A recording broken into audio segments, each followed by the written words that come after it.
Hello everyone. Welcome to discussion about making black.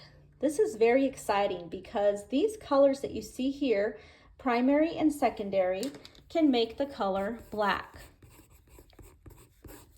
Now they'll have a little bit different type of view to it. They'll have more color saturation, and you really want to think about when you're working with colored pencils and realism, you have to be aware of the color definition and differentiation as the values continue on when they are layered together. So for example, we'll go ahead and make a black.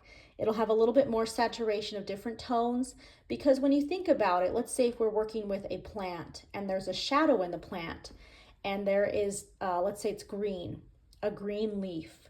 When there is a shadow, we might add a little bit more blue to it, maybe violet, still continuing with the green to get it darker. But we don't just add black because that will start to make it look a little bit more flat and we'll start to lose some color. We still want to have a lot of depth in nature. Okay, so what you can do when you work with primary and secondaries to make black, you can start with yellow, you're welcome to, but I'm going to go ahead and omit yellow just because it doesn't show up very much when you start to making this color. So yellow is extremely translucent. Other colors can overpower it very quickly. So for this hue, I'm going to go ahead and just stay away from it for now. But I'm going to start with my color wheel idea of working with the lightest to the darkest color and then mixing. So for example, we have yellow on the color wheel, right? Next, we would go with orange. I'm just working very light. I'm trying to hold my pencil in the center, more of the tripod method, so that I'm not forced to push hard.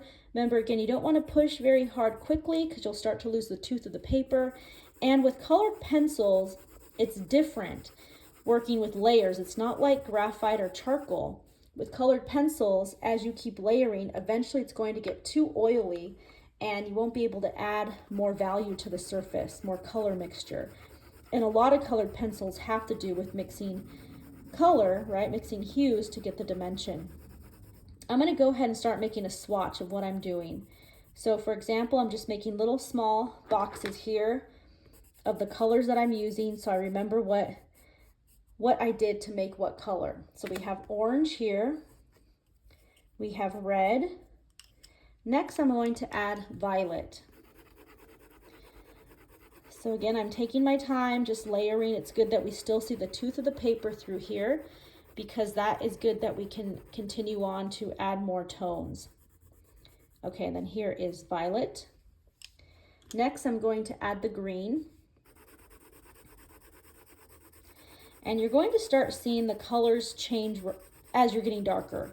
They're going to start getting a little bit more darker in tone for obvious reasons, but also eventually you'll start seeing the black, which is really neat. So green. Now blue is a dominant color. Blue and violet are pretty dark. So as I'm starting to get my blue, it's now really changing to a new hue. Just going to continue layering. I'll go ahead and make my swatch of blue. And as you notice, with the eye, the natural eye, you're going to start seeing colors that are more dominant. For example, blue right now is more dominant.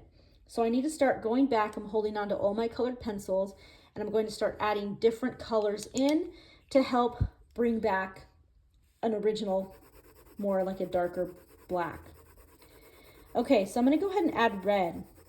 So what I found is red, blue, violet tend to be darker tones. They can change the color pretty quickly.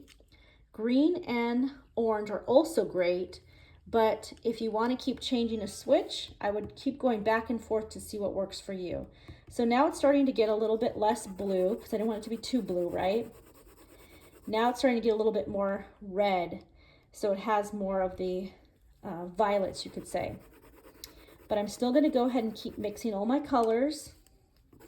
And again, just eyeball to see what works well for you. So we're just mixing, mixing, mixing. And as we continue on, we'll start to get a darker tone, which will look black, which is really exciting. So keep on going, mix your colors, get to where you need to go to get your natural black. Thank you so much.